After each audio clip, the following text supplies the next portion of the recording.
Entrepreneurship was never on the cards for me. I never thought I would run my own business. I don't think I ever really set out with that intention. I think as we become adults as well, we're our own worst critic, aren't we? Or we're always versus us in the mirror, or things like that. How do I be better? How do I perform better? Relationships are everything. To the core, I think even entrepreneurship is a relationship with others and a relationship with self. And our life's purpose is really about our relationship with self and others and the impact that we have on the world. As a Chinese family, I think a lot of people can relate if they're an Australian-born Chinese or an American-born Chinese, is mental health isn't really talked about in Asian cultures and communities. And so when things like a divorce happens and a child has early bouts of depression or confusion, we don't really talk about mental health. It's not a thing, and we sweep it under the rug. I read this research on happiness where I think the researcher said that it's like we're on a happiness treadmill where we can keep running and we don't kind of pause and step down, because once you achieve one mountain or you kind of scale one peak, a bigger peak appears. Happiness and fulfillment looks different for all of us, and so does success. And until you do the inner work and reflect on what it is to be happy for yourself, then you're always going to be chasing. I think slowing down to speed up has been more critical than ever. Do you have certain practices that help you kind of align with your inner self, so to say? If you don't control your time, someone else is going to take it away and control it. If you reflect and ask yourself, what are your non-negotiables, whether it's fishing, riding, gym, whatever hobbies or activities that you seek, make sure that you include those, because that's how you're going to reach fulfillment.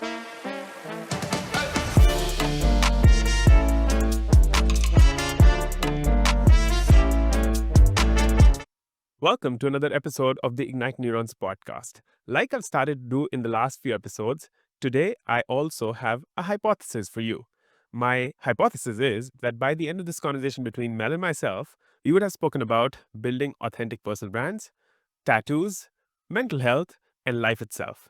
And so if you're someone who in any way on any day feel like that you've succeeded in all respects, but you feel that there's this underlying sense of anxiety, some level of addiction to your laptops, which Mel and I were just speaking about, then this episode is just for you. Hey Mel, how are you? Welcome to the episode. Thank you so much for having me. We've been looking forward to this one for a while, so really excited to dive in. And I think from our original conversation, I'm an open book, you're an open book. So let's see where this conversation goes. Amazing. Love having two open books and sharing with the world. You know, the first question, Mel, that we start this podcast with, and it just kind of, I've always seen 15, 17 episodes down the line that it always puts us in the deep end. And the question that I have for you is that if that 8-year-old little girl, 8-year-old Mel, growing up wherever she was, and I don't have insight into that, so it's all unscripted. But if that 8-year-old girl were to come to you right now and have a conversation with you, what do you think will emerge through that conversation? Year-old Mel was actually quite emotionally aware, I think, based on her upbringing. And I think when the most formative years are between 0 to 7. So coming out at 8 years old, I think she will be asking me questions around what the world would look like for her, whether she would find, I think, happiness. That's been a recurring theme as I've kind of grown up into my adult self. And it would be around relationships and happiness and whether I'd find love. I've always been a hopeless romantic. But I think she'd also be super proud of the woman that is in front of her. So if she was looking at me, I think she'd be very shocked at the person that I've grown up and become. Fascinating. What makes you use the word shock? Because I think entrepreneurship was never on the cards for me. Looking back, maybe in hindsight, there were a few clues. I was always very in leadership roles, or even in primary school, I was in the primary school, like captain, junior school council kind of leadership teams. And then throughout high school, I was also in quite a lot of leadership roles, always one to put my hand up and take on the challenge as a school captain or a performing arts lead role, something like that. But I never thought I would run my own business. I don't think I ever really set out with that intention, even though growing up my dad owned a series of Chinese restaurants. We're immigrants from Hong Kong, and so coming here we had a line of family restaurants. So even though I saw my dad and my grandpa working for themselves and running a business, I never saw them as entrepreneurial. I feel like, and that's been fascinating to look at the difference between a business owner and an entrepreneur. But yeah, I just think the word shocked would be, what do you mean? You work for yourself and you have staff and you have teams and you create these events and brands. I think that's something that would definitely catch her by surprise because she'll be like, weren't we always wanting to be a psychologist? Which was originally, what my background is. So life has a very interesting way of just maneuvering and panning out the way that it needs to unfold. And I think for all of us, if we look back and take a moment and think about our 8-year-old self, I think all of us would be really proud of the person that we've become. That's so powerful. And I also wonder, it's the 8-year-old Mel that I think is much more kinder to us now than what our present self is to us. Does that Yeah. make sense? Yeah, absolutely. I think as we become adults as well, we're our own worst critic, aren't we? Or we're always versus us in the mirror or things like that. How do I be better? How do I perform better? But yeah, and especially in this day and age, how do we instill a bit more kindness or how we would speak to a friend, we should speak to ourselves for sure. Yeah. Such a powerful technique. It's so simple to do that, but I think I've used this with my coaches time and again, where if you are right now critical of yourself, and if you were to step into the shoes of a friend who's going through this, you'll be so much more kinder. But let me go back to what you shared. So you spoke about finding happiness and relationships. Can you Yeah. kind of double click on that? How have you seen happiness and relationships come together for you over the years? They've only become more and more important, this pursuit of happiness, but I'm going to use a synonymous word, but fulfillment, really ensuring that we're fulfilled in the things that we do, in the projects that we do, in the mission that we're on. And relationships are everything. To the core, I think even entrepreneurship is a relationship with others and a relationship with self. And our life's purpose is really about our relationship with self and others and the impact that we have on the world, should we choose to do that. And so at an early age, I was, like I mentioned, already fascinated with relationships because my parents divorced when I was 3 years old, and it wasn't the most pleasant experience.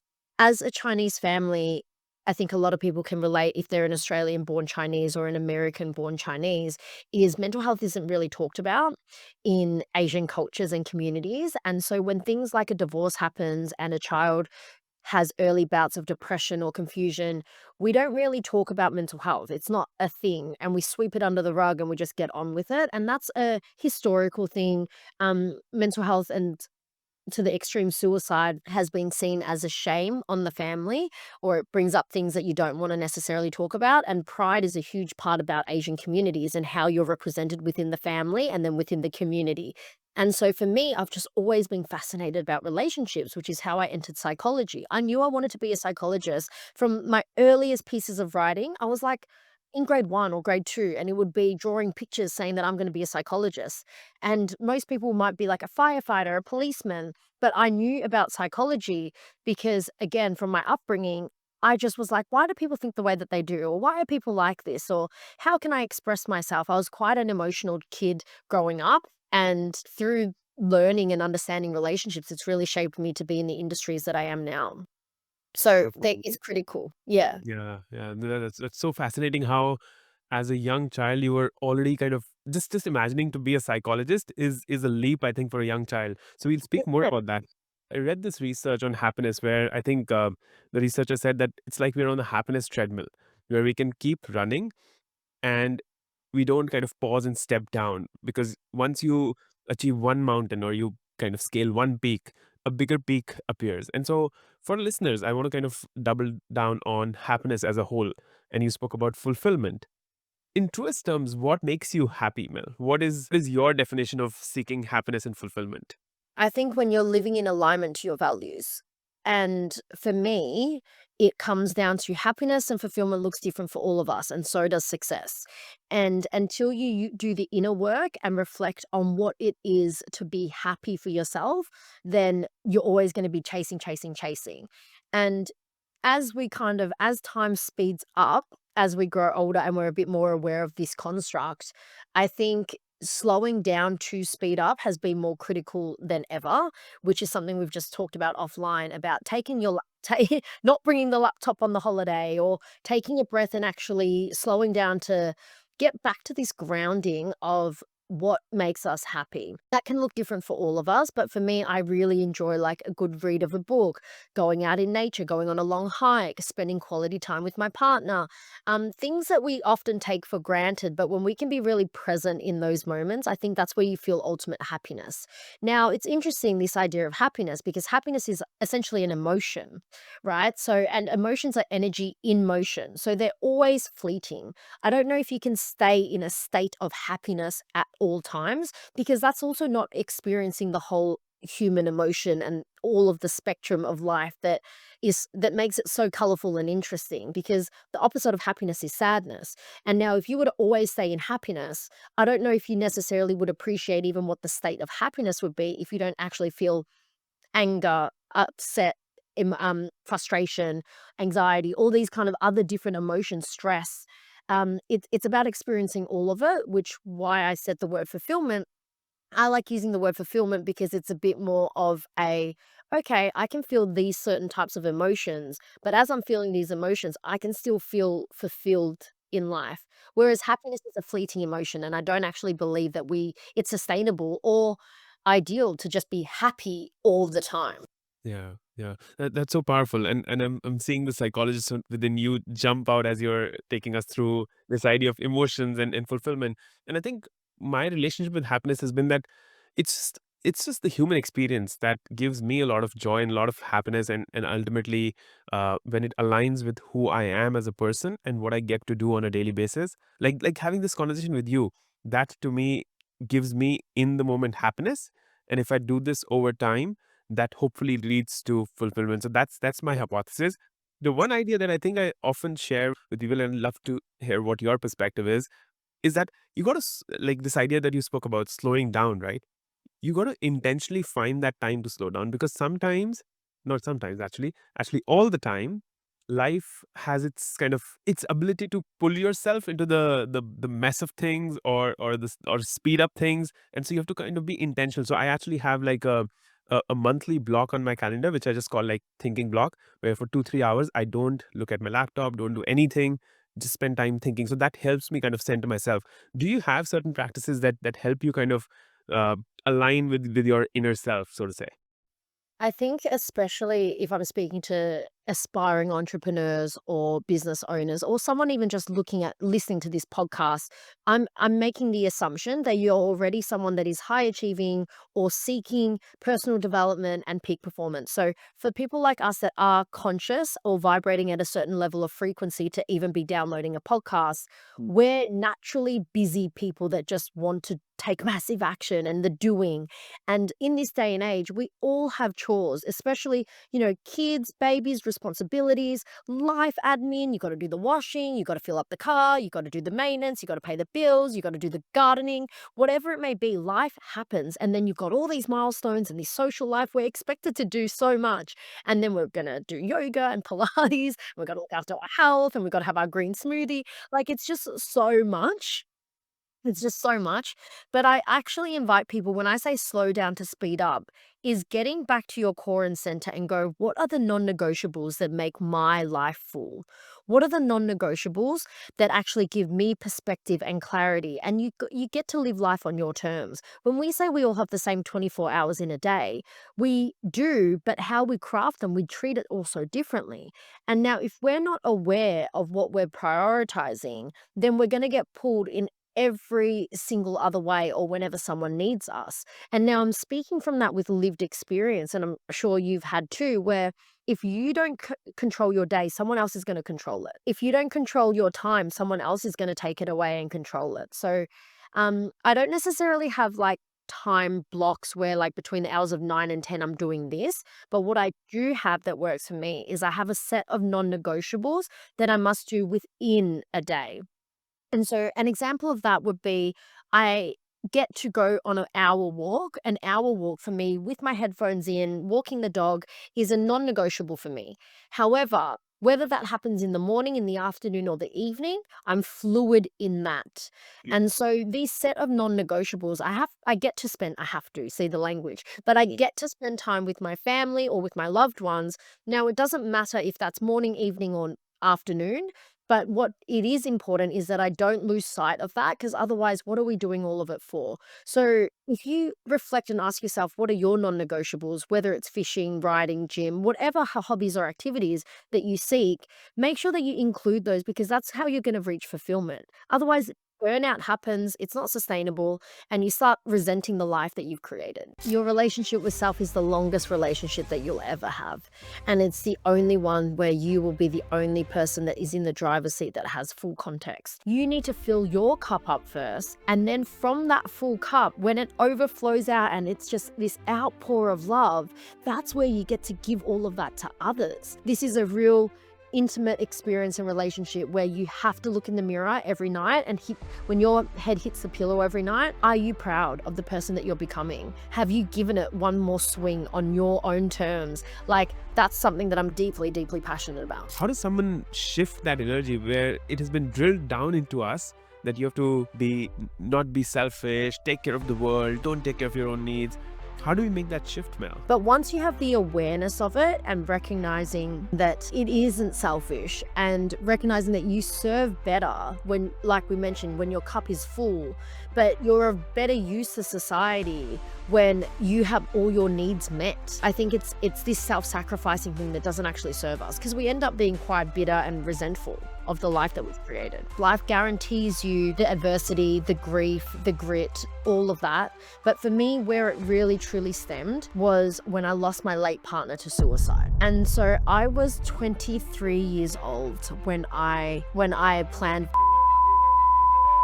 My experience with losing someone in such a traumatic way became the fork in the road to why I advocate so heavily around mental health. But the reality is this conversation is necessary.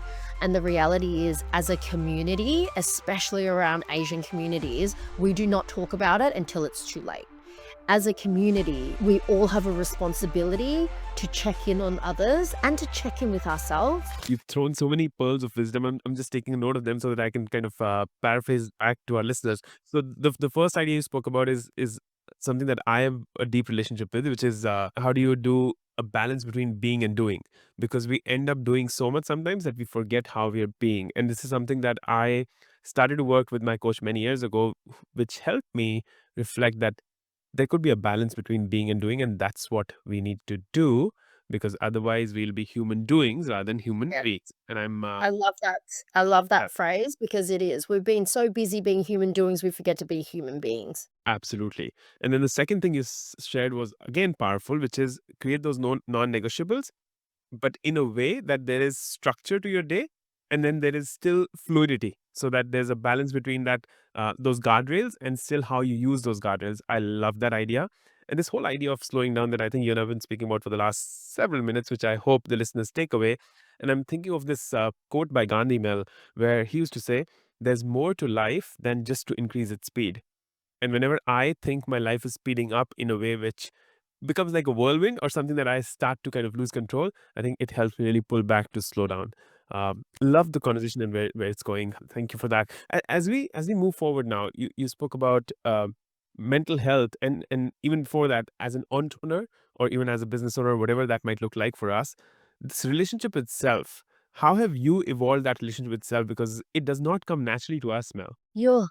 Your relationship with self is the longest relationship that you'll ever have. And it's the only one where you will be the only person that is in the driver's seat that has full context. You'll never have full context for any other person in life, not your mum, not your partner, not your children. There's just no way that you can have full context for their life, because it's their life.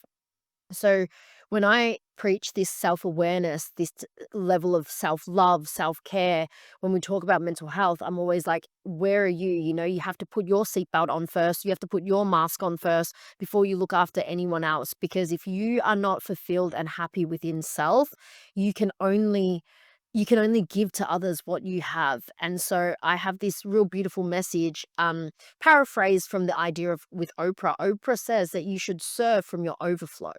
And ever since I've kind of heard that on one of her podcasts and interviews, I'm like, wow, that's such a beautiful image where you need to fill your cup up first. And then from that full cup, when it overflows out and it's just this outpour of love, that's where you get to give all of that to others. But when your cup is depleted and you're still trying to self sacrifice and give and give and give, and I know a lot of people listening to this will have experienced that because, again, if you're out there trying to make a positive influence, you have good intentions, you want to build impact, sometimes our tendency is to self-sacrifice and to go, okay, well, whatever. And it's also to all the people pleasers out there. I'm a reformed people pleaser myself. So I'm really speaking from experience where you have to fill up your cup first. It's not just woo-woo stuff. It's not just on trend. This is a real intimate experience and relationship where you have to look in the mirror every night and when your head hits the pillow every night, are you proud of the person that you're becoming? Have you given it one more swing on your own terms? Like, that's something that I'm deeply, deeply passionate about.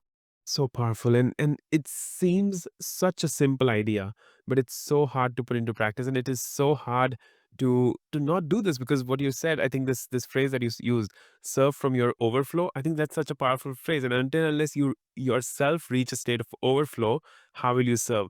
Another idea that I've read is this consciousness, where you start with me, then you look at others, so it's we, but then that leads you to build a MWE consciousness, so MWE, where you're taking care of your own needs and ideas and thoughts and emotions, and you're also then taking care of the extended.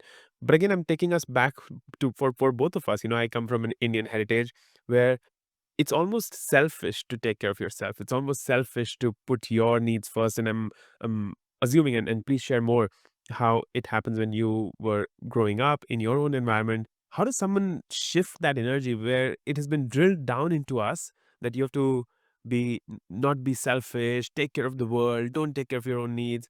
How do we make that shift, Mel? Very, very common in Asian communities because we're a very collective society, whereas Americans, they do it a little bit different because it's an individualist society. So actually hats off to the US because they do it a lot better than the rest of the world. Because Europeans, Asian communities, Middle Eastern communities, we are tribes. And I think historically it is about look after everyone, look after the community. And also we have this thing where don't outshine people, come back to this medium line, come back to this average, come back and be in the middle. Do not overextend yourself. Do not, Australia, huge tall poppy syndrome, right? We do have some of these things, but once you have the awareness of it and recognizing that it isn't selfish and recognizing that you serve better when, like we mentioned, when your cup is full, but you're of better use to society when you have all your needs met. When we have we can't serve when it's just, it's the hierarchy of needs, right? So you have your food, your shelter, and all of that, and then it moves up and then it gets into alignment and enlightenment. And I love sort of that pyramid of you have to have your basic needs met because how else can you think creatively? How else do you actually think visually? Or like if you're worried about when your next meal is or if you can't pay rent, how do you forward plan? How do you look at 3-year, 5-year, 6-year visions or whatnot when you don't have that? And so you got to serve yourself. You got to be able to challenge what the status quo is. And we are slowly becoming a more conscious society, I think. And there's a lot of communities now breaking out and seeing that we can do both. Yeah. Like it's not that it takes away from our ability to impact or influence or make a difference, but I think it's this self-sacrificing thing that doesn't actually serve us because we end up being quite bitter and resentful of the life that we've created. Yeah. Love how all the dots are connecting in our conversation, because it ultimately starts with you, how you fill your own cup, which then overflows into serving the society. And I think this idea of, and what you shared about, I think I have a lot of experience of working with folks in the US. So for folks in the US, and especially who are American born, they have a lot of, this idea that, oh, I need to take care of myself, and this idea of self-love, self-care. I think they're more progressive on that journey.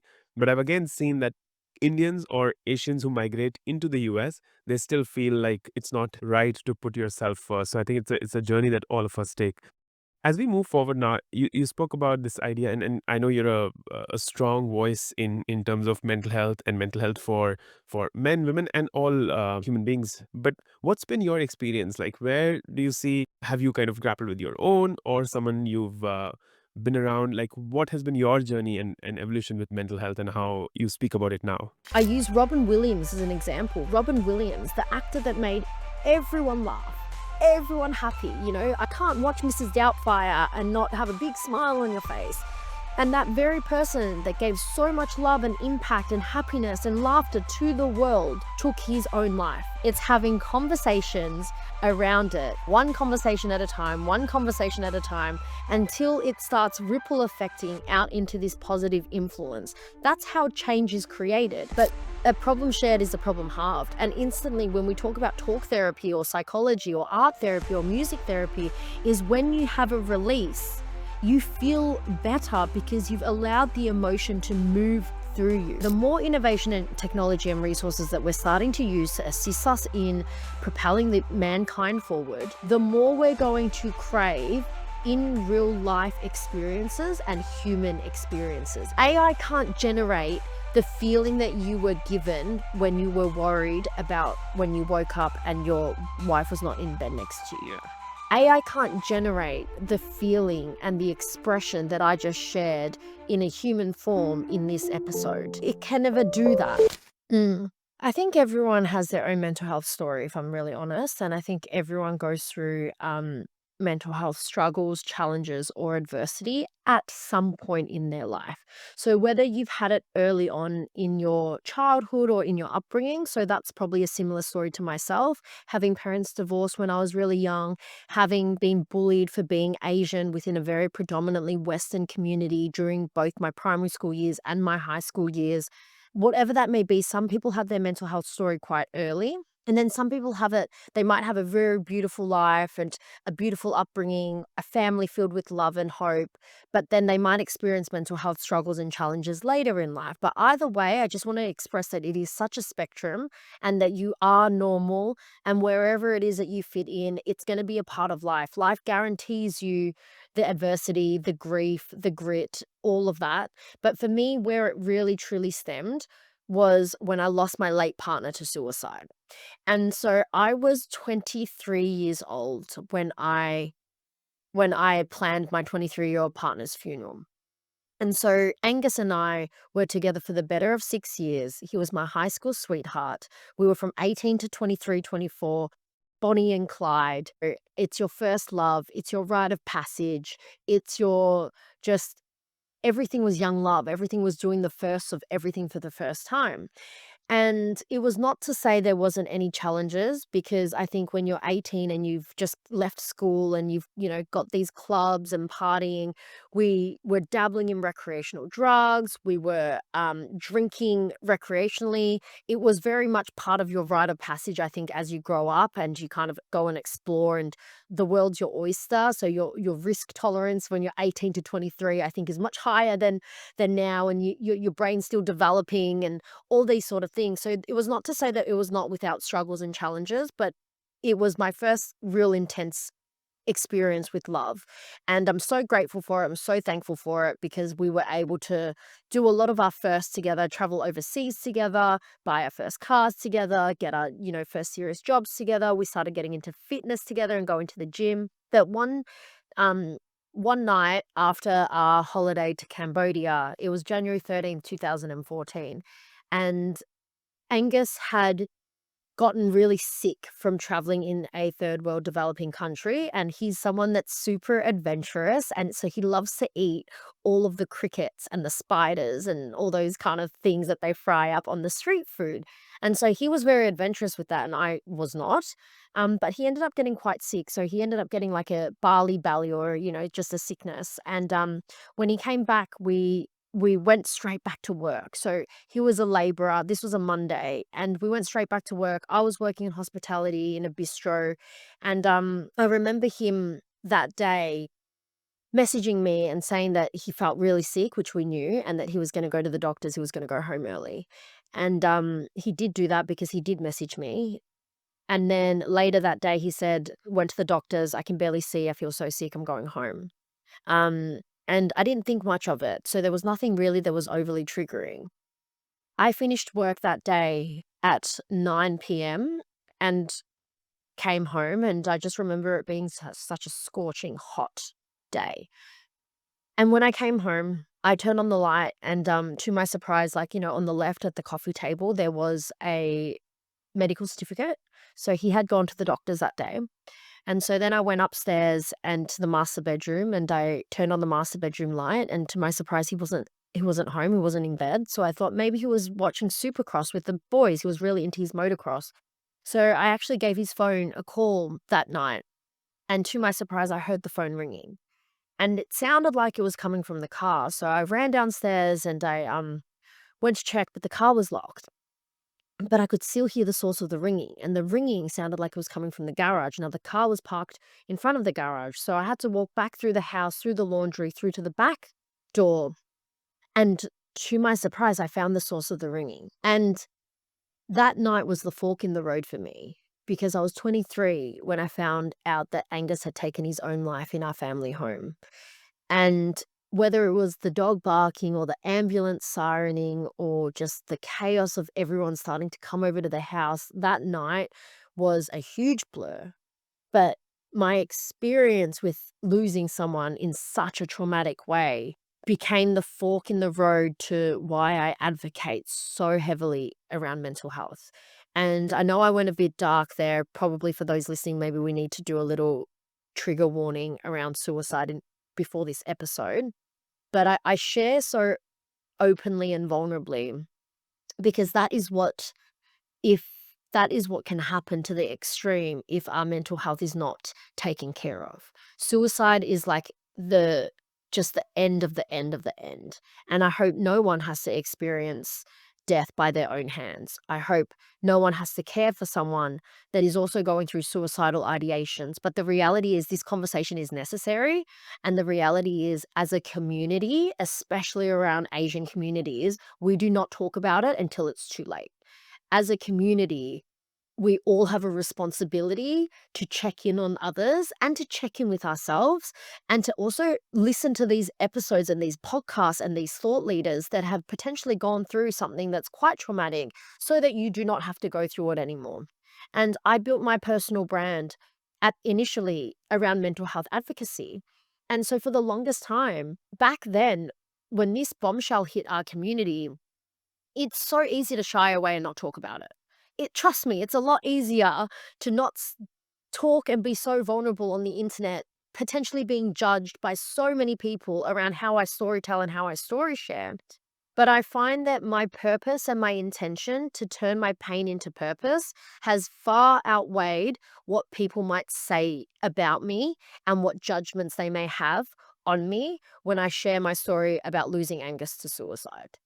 And so I know that that's probably a little bit heavy for wherever you're listening to, whether it's at the gym, on your walk, or watching this podcast. But I think it's integral that this has been a part of my journey. And when I say, how do you then apply this in your journey as you listen to this, is just recognizing whatever hard thing that you may be going through, there's something about mental health that we need to make sure that we're keeping healthy, keeping safe. And we're so easy to talk about physical health. It's so easy to say, go to the gym, get your sleep, um, go for a walk, get your workout in, whatever. And that's critical. But I do invite you to have a look at what you're doing for your mental health. I know there's a long pause, but I'm just internalizing what you've shared, and I thank you for your honesty. And I know how much courage it needs, Mel, even after I'm assuming it's about 10, 12, 2014. You said it's about 11 years later, but it'll still be so almost vivid and real for you. And as you were sharing that, part of me is also thinking about my own experiences, because my wife, and that was kind of the reason why we moved to Australia, because my wife, because of her business and the needs that the business was putting on her in India, she was going through fibromyalgia, depression, and insomnia. And I would wake up sometimes middle of the night, 2 a.m., 3 a.m., to not find her next to me. And I would be devastated for a second, like what might have happened or where would she be? And luckily every time that happened, I would find her outside, either in the living room walking or lying on the sofa. Mhm.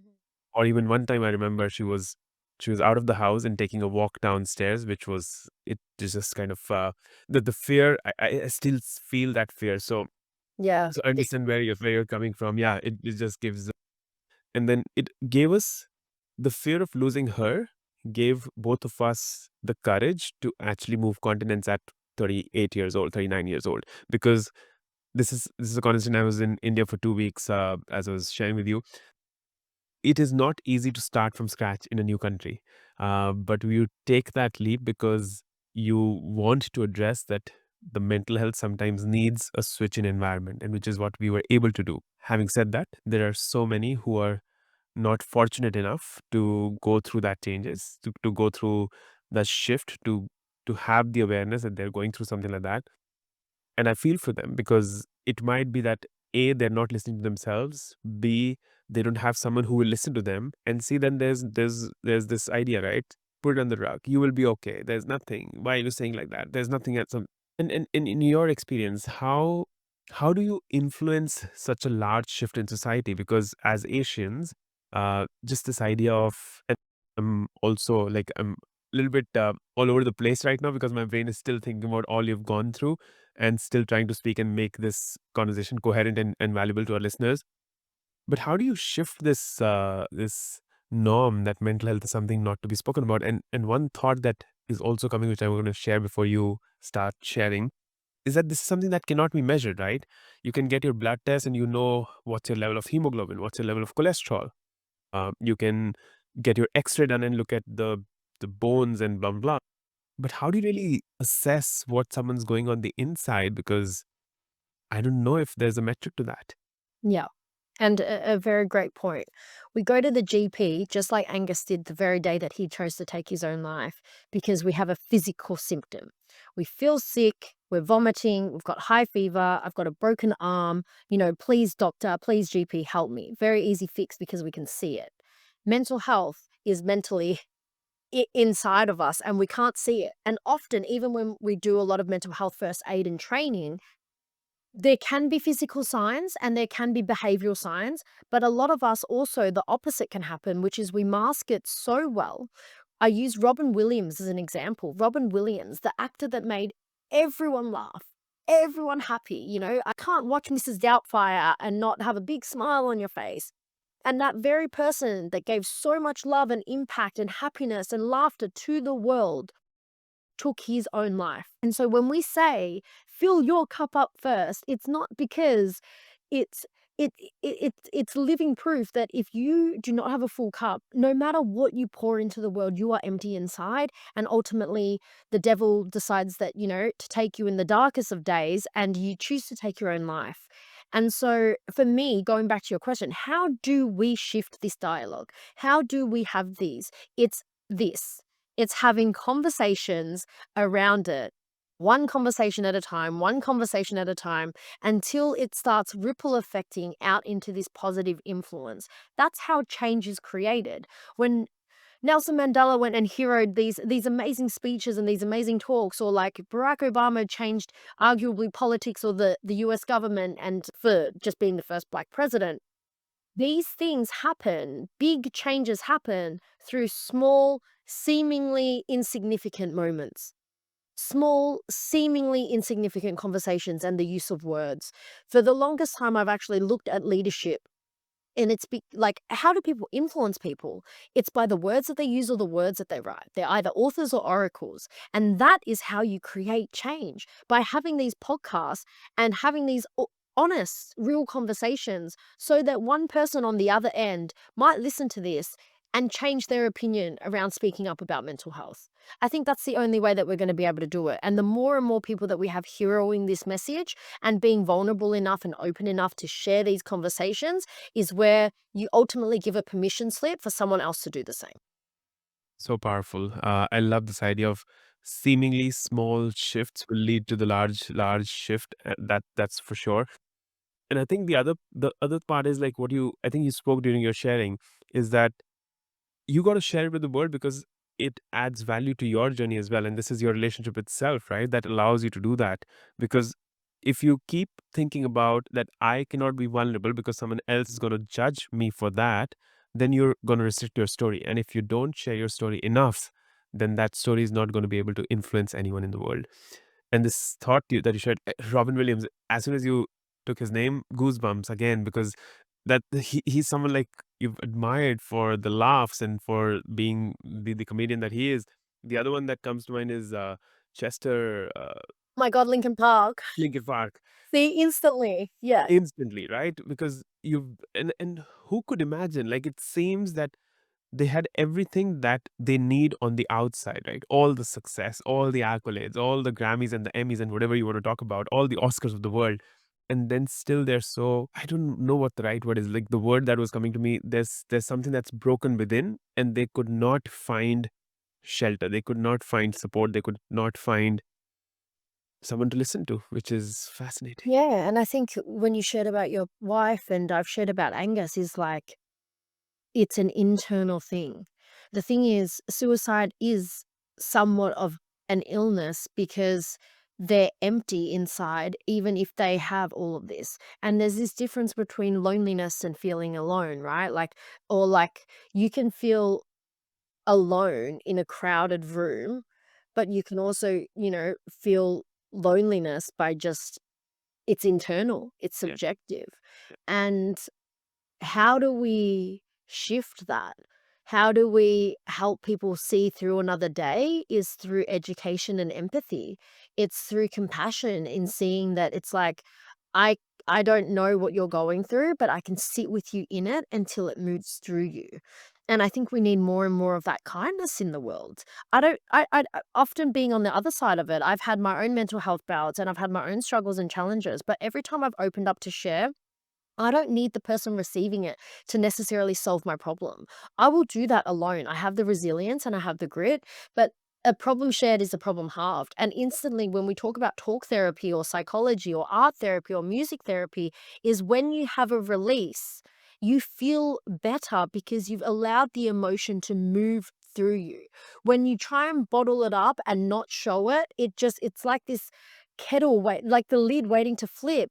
And sometimes that turns into something that is a quite final decision, say like suicide, whereas it was just it was a temporary emotion, but we've treated it. We get tunnel vision and we can't see the light. And I think when we've got messages like this coming out, just being like, hold on to that hope.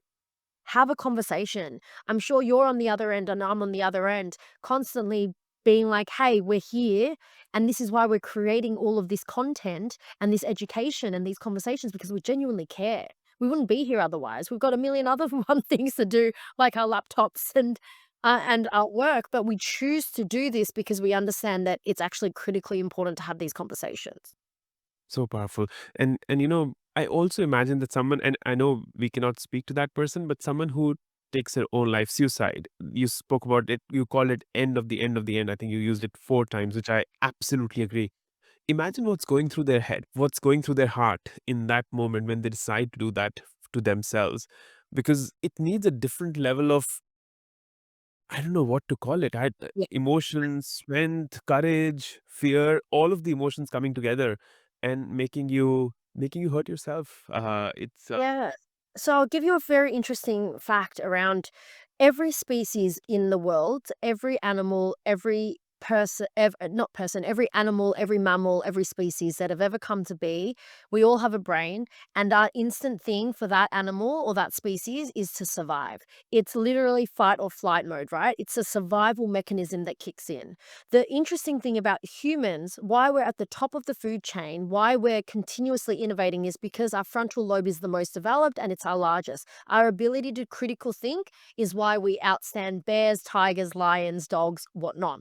The trouble with that is the opposite exists. We are the only species as humans that have the capacity to want to take our own lives, to want to actually end our lives before our time is done. And that is how powerful our brains are and our minds are. We get to create, innovate. It's why, technology, AI, all of this stuff it's so beautiful. But on the other side of that, how dangerous it is if we don't look after our mental health is we can go the other way. No other species thinks about taking their own lives. But because we've created this ability to almost look at so many different pathways and options, we need to look after our mental health and understand like what we feed it, who we're around, how we're consuming it, and just educating people around. It's a very, very final thing. I'm saying this again from lived experience, but like if you share it, most of the time our problems are seemingly they're solvable. Yeah. Yeah, 100%. 100%. And I think one thing that I know why it's poking in my head again and again, there's this story, right? That uh, there was an emperor who asked one of his wisest ministers to write something on the wall that if a person who's extremely happy is coming from one side, will read that and will be extremely sad in the moment. And if there's someone who's extremely sad coming from the left side, reads it and goes out feeling slightly happier. And what the minister ended up writing on the wall was that this too shall pass. And sometimes that becomes so hard for us. So that's one thing that's coming to mind. The second is, I think we all, once we make ourselves aware enough of this, we need to listen with intent. We need to just be present to each other, Mel. I think that's something that we as human beings will innovate and we'll have all the connectedness of the world through social media, but as human beings, as one to one, we need to find ways to connect with each other, and that to me is prime. What are your thoughts on that? I 100% agree. I'm just reflecting on I love that this too shall pass. It's one of the mantras that have gotten me through every hard day, but exactly kind of what you mentioned, every good day as well. Like if we talk about this happiness, understanding that happiness is fleeting and this too shall pass is allowing you to have more gratitude and more presence in the moment because we know that the next challenge or drama or struggle awaits us as it comes. And so, and then also that flip side, I really, really love that. It's such simple words, right? 3 words, this shall pass, 4 words. Over. And it's just such a powerful, powerful message and so simply put. So I love that. Thank you for sharing that story. Yeah. So I think the more high tech we are, if we're looking at now into the future, we have resources like AI agency bots, obviously ChatGPT, cloud, like everything. The more high tech we are, the more high touch we are going to need to be. And let me break that down for you. So, the more innovation and technology and resources that we're starting to use to assist us in propelling mankind forward, the more we're going to crave in real life experiences and human experiences. It's something so, so powerful that I'm seeing, which I'm loving because I'm in the space of events and personal branding. So I'm in the space of authentic storytelling. And the beautiful thing that I find is no matter AI could regenerate this conversation and you and me might be having a conversation in another time and it's not even us. But what it can't do, what it can never do is replace our lived experiences and our shared journey around what we've just shared. AI can't generate the feeling that you were given when you were worried about when you woke up and your wife was not in bed next to you. Yeah. AI can't generate the feeling and the expression that I just shared in a human form in this episode. It can never do that. And so, what I find is that what's going to happen is we need to become better storytellers and we need to actually be better at sharing our journey and our experiences because that's going to be the difference between just education and information versus change Yeah. is Yeah. yeah, versus actually making a change in the world. Yeah. So powerful. High tech should lead now for us to be high touch. And I touch. absolutely, absolutely. We need to become better storytellers because until unless you instill that emotion into each other, what's the point of us being human? So that's powerful. And the prefrontal cortex is always gonna have an upper hand from AI. So I definitely believe in the human intelligence more than the artificial intelligence. But now as we and I'm glad we had this conversation because I think so many of our listeners who would be listening in would be going through these emotions for their own selves, right? Because they would have met someone who was going through this, or they might have lost someone who was going through certain mental health challenges. And hopefully, this will make us more aware and open to having these conversations. But as I'm talking to you, and I know we have spoken about this, I'm seeing some tattoos, and I have a fascination for tattoos as well. Uh, what's been your relationship with getting tattoos on the body? Because I have my hypothesis and understanding of that too, but I'll share mine once I hear from you. Sure. Tattoos are an interesting one because we actually, at the time of recording this conversation, we just finished running Australia's largest tattoo convention at the Melbourne Convention Exhibition Centre. But as I mentioned, when I was originally growing up and fascinated by psychology, I was actually incredibly academic. No tattoos, quite pristine and proper. Was always like, oh, I'm going to be a doctor. And then I met Angus, and Angus, I'd love to be able to give a reference photo in post. He was heavily covered in tattoos, big ear stretches, mop of brown hair, life of the party, just one of those rock stars that you instantly was like, that person is different. And I never had tattoos, but as we talk, and when he passed, what I realized was to keep him, now only hindsight can tell you this, but to keep him alive and to keep him within my memory, I started getting tattoos. So I basically instilled a lot of his values into my storytelling, into my journey. And initially, when it started, I have his dates on my ankle. I have sort of these momentums and these pieces that commemorated him. And as I've developed into this event space and started running these tattoo conventions, I became a body art collector. And I actually love that every single tattoo, when I look at it, brings me back to a moment in time, a phase of the person that I was. It's this constant layer of shedding skin. And it's a conversation starter as well. And I think tattoos historically has also changed. So once upon a time, it used to be around the origin of tattoos was if you're a sailor or if you were a convict, you were marked, you were stamped with tattoos to identify who you were. And now those connotations have shifted a lot since the early days of tattoo history. Bikies or gangs, it was always seen as a bit rough around the edges. But what I've seen now globally is tattoos is a celebration of body art, and it's much more creative outlet and artistic rather than the traditional identification of something that you've done wrong, or the identification of you being in a gang or a club.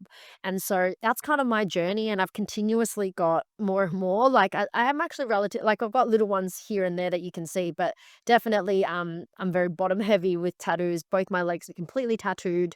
And yeah, and I kind of love it because it offers a conversational starter, but, 2, it's part of my self-expression and who I am, and it's been part of my journey. So I love having an open mind. I think if you can hear from this is I'm very non-judgmental in the sense that everyone has a story, and I think every story can be powerfully articulated and compelling in its own way, and tattoos is just an accentuation of that storytelling piece.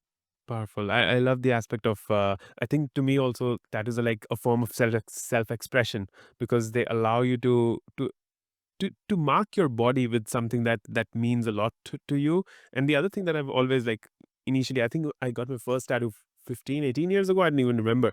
And everyone was like, why are you getting your body tattooed and blah blah, and that was the connotation at that point, right? And I said that's the only thing. And in Indian heritage, once you pass on this body, then the body is burnt. So for me, that's the only thing I'm going to take away to heaven or hell, whatever. We might have that conversation separately, but that's the tattoo goes with me. It's part of my identity. And so I want to be very respectful for what identity I want to express. There's a different energy, and I don't know what word to put at, but this conversation that you and I have had, it is leaving me like longing for more, but still very fulfilled. And I don't know how to explain that state. Yeah, I love that. I'm really thankful. The thing about these is it's just unscripted, and it's about being present. And I think when you can have a really healthy conversation is because we're not thinking too far into the future. We're not too much into what this conversation has, and normally that's when you get the juicy stuff. That's when you get the really amazing depth. So yeah, it's been very powerful. And as we now come towards the end, the final bookend question that we close the conversation with is, Mel, we spoke about the 8-year-old Mel, but if we go a few decades into the future, and if that 80-year-old Mel, the one hopefully with gray hair or whatever she chooses to have at that point, You love life. yeah, yeah, if she comes and now has a piece of advice for you, or something that she wants to share the way you should live the next few decades, what do you think she'll say to you? Gosh, I'd love to know. Um, I think she'll tell me that the best is yet to come. I really think that she will say, "Just keep swinging." I've just always lived this attitude of like, oh, if not now, when? And if I get an idea, I leave no stone unturned. So like I'm very good at just executing things that tickle my fancy. So following your curiosity, following your intuition, following the things that light you up can never really like stray you too far from the course, because you either get there and you win or you create an epic story, and either way I'm down for it. So a lot of my my life, we didn't really talk about failures and success, but my life is riddled with failures and things that I've attempted that have just obviously not come to the best of fruition. But what they have done is they've taught me so much about myself, or they've taught me so much about life and the lessons. Or even if something doesn't work out, I'll be like, but I met that person. And if I didn't do that, I wouldn't have met that person. So I just think I'm going to continue to live life like that. And as I mature into my later years in life, I think your 20s are all about like making mistakes and not knowing who you are. I'm now in the middle of my 30s, and 30s is about this becoming and coming home to self. And like we've mentioned, this falling in love with yourself and knowing who you are. And I think my 40s are going to be my best years yet, because like if it's this good now, it's only going to get better. So 80-year-old self is going to be like, wow, yeah, that's cool. So many mirror neurons are getting ignited in my head as I'm having this conversation with you because and you know, my friends used to call me like and still call me eternal optimist because I feel Yes. like everything that happens for a reason, and you meet a person for a reason, and if you fail at something, that's okay, but you've learned something to build upon it. So It must be so annoying. it is for them and for me as well because they don't understand me and I don't understand them. Uh, But this idea of best is yet to come, love it. Absolutely with you on that. I actually, this year is the milestone birthday, if we can call it. I turned 40 this year in July. And so I'm looking forward like to the 40s are going to be the best ever. It's silly. It's amazing. And this idea, and maybe we need so many thoughts, right? Maybe we need a part two to discuss about the failures and what we've built upon them.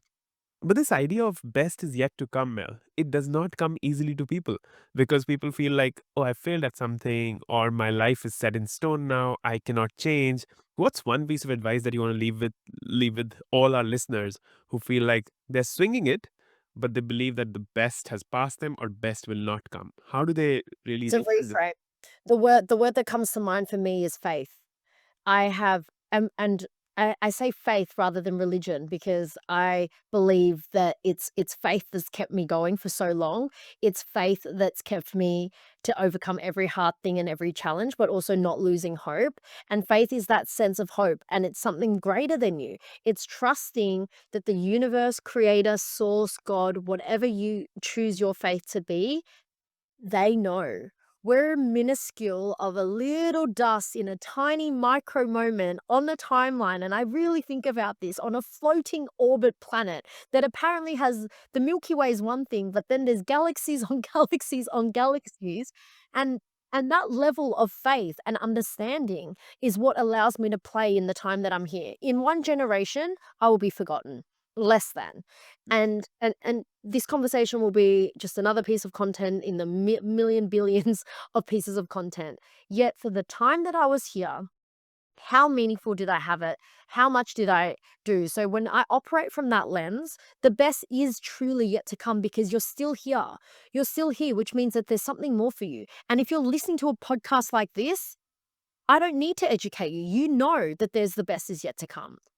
So shift your mindset, reframe it, and find whatever it is that allows you to keep the faith. Amazing. I can't wait for us to be together in person, having a cup of coffee, a glass of wine, whatever that might be, and have these conversations because we're, as you were saying, we're like a speck of dust on the speck of dust on the speck of dust. And we still feel that the decisions that we make right now or the choices we do are going to influence humanity for the rest of life. And we put that pressure on ourselves that then leads to so many repercussions. And I think it's time that we start living this moment and do our best in this moment. And then we figure it out when the next moment comes. This time that you and I have spent, Mel, I think it was worth the conversation between the two of us. Hopefully, a million or a billion people listen to it. If not, it was worth it. Thank you for your presence, and I truly appreciate you being here. And for those who are listening on a podcast platform, leave a comment, share with someone who you think might need this. And if you're on YouTube, Do not forget to like, subscribe, and comment. And Mel, any final words before we go? I think, as you've just said that, everyone should read the Eckhart Tolle, like The Power of Now, which is what you've kind of just mentioned. All we have is this moment. Embrace the moment, drop the shoulders, whatever stress that you have, zoom out a little bit and realize we are a speck of dust. And there's something really insignificantly beautiful about that. And so embrace it, enjoy it. And I wish you guys an amazing future because the best is yet to come. Beautiful. Thank you so much. Thanks for having me. That's a wrap for today's episode of the Ignite Neurons podcast. If you found value in this, here's what I recommend. Take out a paper or a diary and just put down one thing that you can change about your life because you listen to this podcast. I'd really appreciate if you could share that in the comments below because I'd love to see how it's impacting you or not. If you're on YouTube and watching this, then like, share, and subscribe, and please make this wisdom go viral. And if you're someone who loves your podcasts on the go, then Spotify and Apple Podcasts are your go-to places, or wherever you're listening to this, just like, share it with a friend, and leave a comment because I'd love to engage, love to have a conversation with you. Until next time, till we meet again, keep those neurons ignited, stay curious, keep learning, be someone who embraces a growth mindset, and I look forward to seeing you very soon.